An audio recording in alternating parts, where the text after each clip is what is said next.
Hi there, this is Kevin Pawlak with Prince William's Office of Historic Preservation. I'm standing here out at Bristoe Station Battlefield Heritage Park. And of course, these main stories that we talk about at Bristoe Station are the Civil War encampments and the Civil War battles that took place here from 1861 to 1865. But a lot of our visitors that come to the park are not just interested in the history of the battlefield, but also interested in the natural aspects that we have here. The forests, the wetlands, the streams, and things of that nature.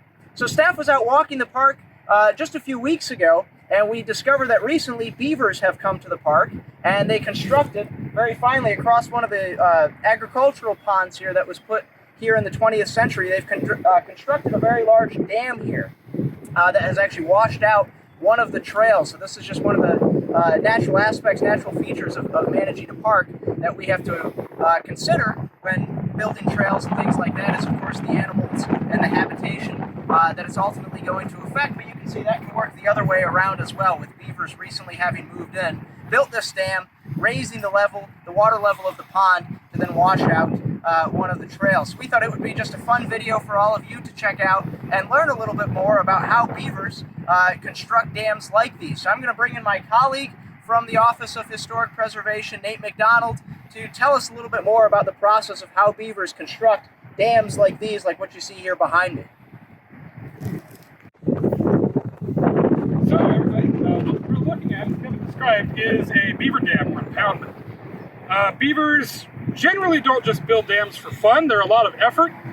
It takes a lot of a beaver's time and energy, which they need to sort of store up for their daily living, to build a dam.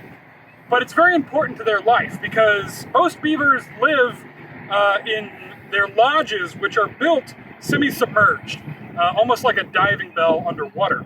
But they need to have enough water to cover it. So most streams, small rivers and creeks, their natural habitat, don't have water that deep.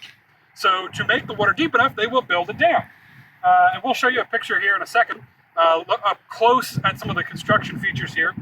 But essentially, beavers will fell trees, usually about a foot or smaller. Those are going to be the main structure of the curve of the dam that you see right here.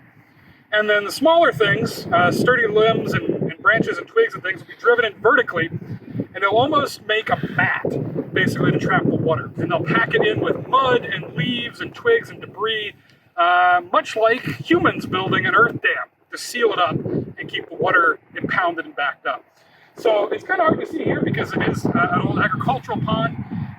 It's fairly murky, but somewhere back, probably in this wooded area behind us, is the Beavers Dam here.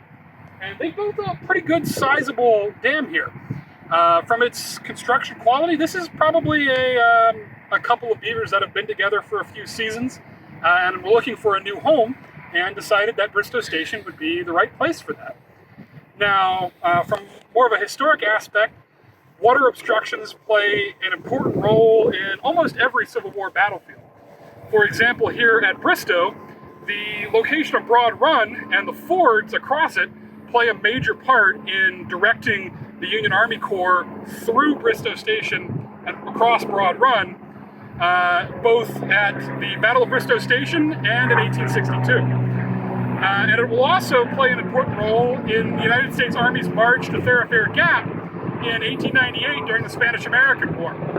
So the water features of Bristoe Station and the area around it have long been a part of the natural world and the historic landscape, which does alter and change from time to time thanks to those natural impacts. So thanks for joining us today, and we'll see you again in future videos.